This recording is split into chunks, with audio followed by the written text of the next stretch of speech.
బలూచిస్తాన్ స్వతంత్ర దినోత్సవం ఆగస్టు 11 బలూచిస్తాన్కి ఎందుకు ప్రత్యేకమైన రోజు?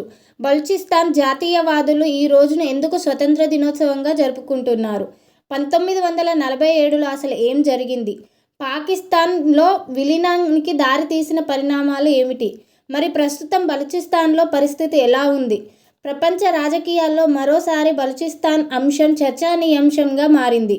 ప్రతి సంవత్సరం ఆగస్టు 11న బలూచ్ జాతీయవాదులు ఈ రోజును బలూచిస్తాన్ ఇండిపెండెన్స్ డేగా గుర్తు చేసుకుంటారు.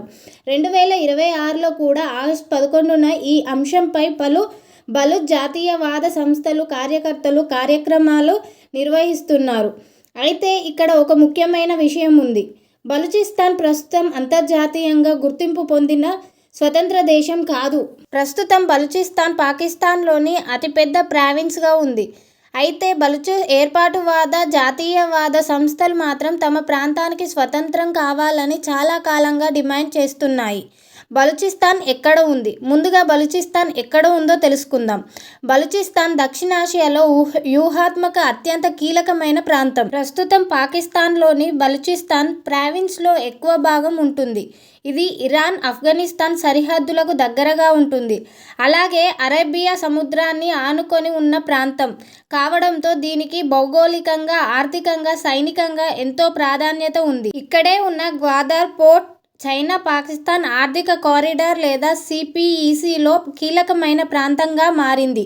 అందుకే బలూచిస్తాన్లో జరిగే రాజకీయ పరిణామాలు పాకిస్తాన్కే కాకుండా చైనా, ఇరాన్, ఆఫ్ఘనిస్తాన్, అరేబియా సముద్ర ప్రాంతాలపై కూడా ప్రభావం చూపే అవకాశం ఉంటుంది. 1947లో ఏం జరిగింది? ఇప్పుడు అసలు చరిత్రలోకి వెళ్దాం. 1947లో బ్రిటిష్ పాలన ముగిసే సమయంలో ప్రస్తుత బలూచిస్తాన్ ప్రాంతం ఒకే రాజకీయ యూనిట్గా లేదు.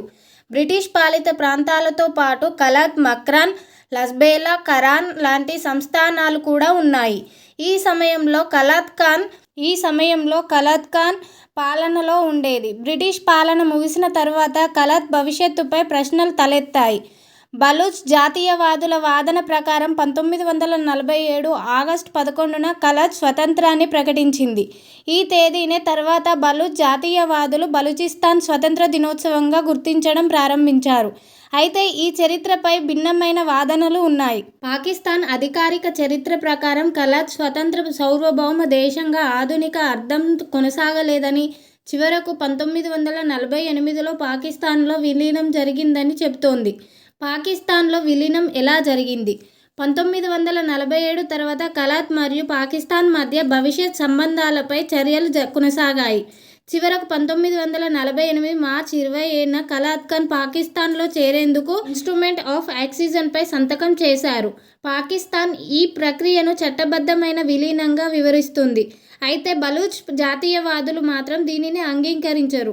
వారి వాదన ఏమిటంటే కలత్ స్వతంత్రాన్ని కోరుకుంది, తర్వాత జరిగిన విలీనం బలవంతపు పరిస్థితుల్లో జరిగిందని. ఇదే అంశం నేటికి బలూచిస్తాన్ రాజకీయాల్లో ప్రధాన వివాదంగా కొనసాగుతుంది.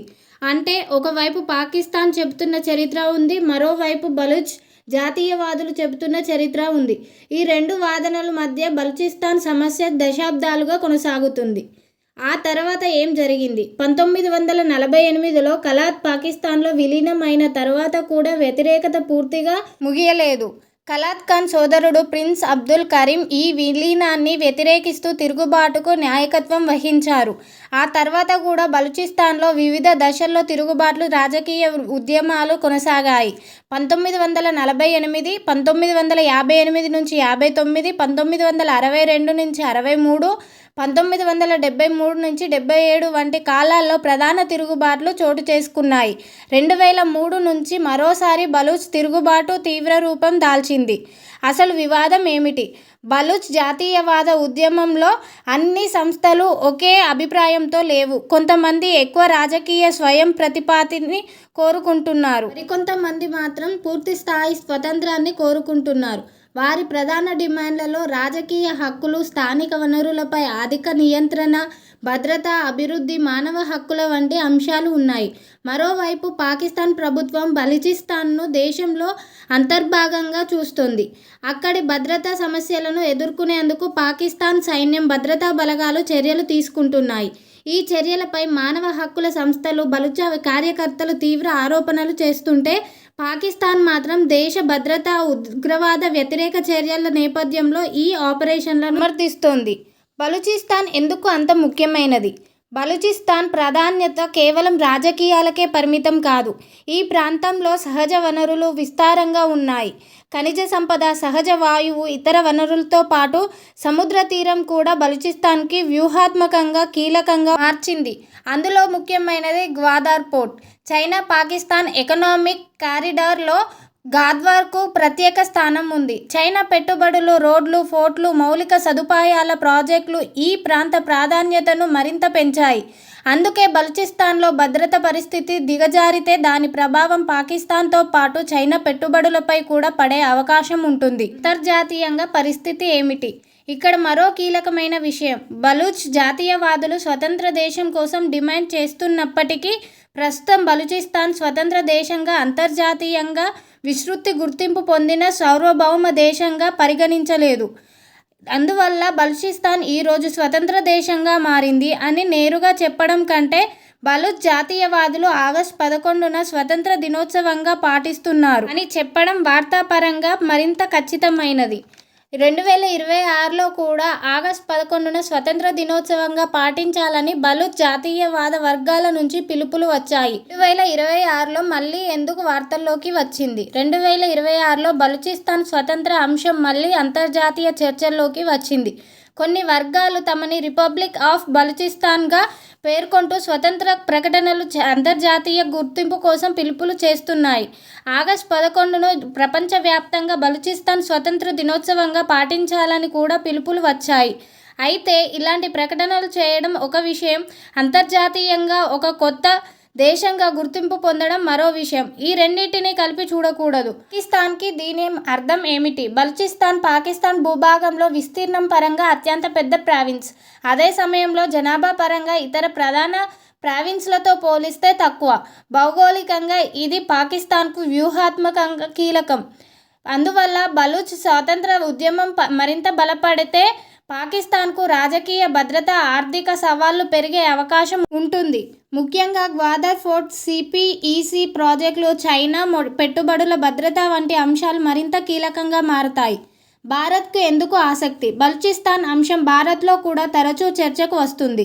భారత్ అధికారికంగా బలూచిస్తాన్ను స్వతంత్ర దేశంగా గుర్తించలేదు. అయితే పాకిస్తాన్లో మానవ హక్కుల, ప్రాంతీయ అస్థిరత, ఉగ్రవాదం వంటి అంశాల నేపథ్యంలో బలూచిస్తాన్ పరిణామాలను భారత మీడియా మరియు వ్యూహాత్మక వర్గాలు పరిశీలిస్తుంటాయి. మరోవైపు పాకిస్తాన్ మాత్రం బలూచ్ తిరుగుబాట్ల వెనుక విదేశీ మద్దతు ఉందని ఆరోపణలు చేస్తుంది. ఈ ఆరోపణలను సంబంధిత దేశాలు వివిధ సందర్భాల్లో ఖండించాయి. మొత్తానికి ఆగస్టు 11 బలూచ్ జాతీయవాదుల దృష్టిలో ఒక చారిత్రాత్మక రోజు. 1947లో కలాత్ భవిష్యత్తుపై జరిగిన పరిణామాలను గుర్తు చేసుకుంటూ ఈ రోజును బలూచిస్తాన్ స్వతంత్ర దినోత్సవంగా వారు పాటిస్తున్నారు. అయితే బలూచిస్తాన్ ప్రస్తుత పాకిస్తాన్లో భాగంగానే ఉంది. 1948లో కలాత్ పాకిస్తాన్లో విలీనం కావడం, ఆ విలీనంపై ఉన్న భిన్న వాదనలు, శతాబ్దాలుగా కొనసాగుతున్న తిరుగుబాట్లు ఇవన్నీ కలిసి బలూచిస్తాన్ సమస్యలు అత్యంత సంక్లిష్టమైన రాజకీయ అంశంగా మార్చాయి. 2026లో మరోసారి స్వతంత్ర దినోత్సవం పేరుతో కార్యక్రమాలు, ప్రకటనలు వెలువడుతున్న నేపథ్యంలో బలూచిస్తాన్ భవిష్యత్ ఎలా ఉండబోతుంది? స్వతంత్ర ఉద్యమం మరింత బలపడుతుందా లేదా పాకిస్తాన్తో కొనసాగుతుందా? అంతర్జాతీయ సమాజం భవిష్యత్తులో ఎలాంటి వైఖరి తీసుకుంటుంది? ఈ ప్రశ్నలకు సమాధానం రాబోయే రోజుల్లోనే స్పష్టమవుతాయి. ఇలాంటి దేశ, ప్రపంచ రాజకీయాలపై విశ్లేషణాత్మక వార్తల కోసం ఆద్య యాదవ్ టీవీ న్యూస్ను సబ్స్క్రైబ్ చేసుకోండి. Thank you for watching Aadya Yadav TV news.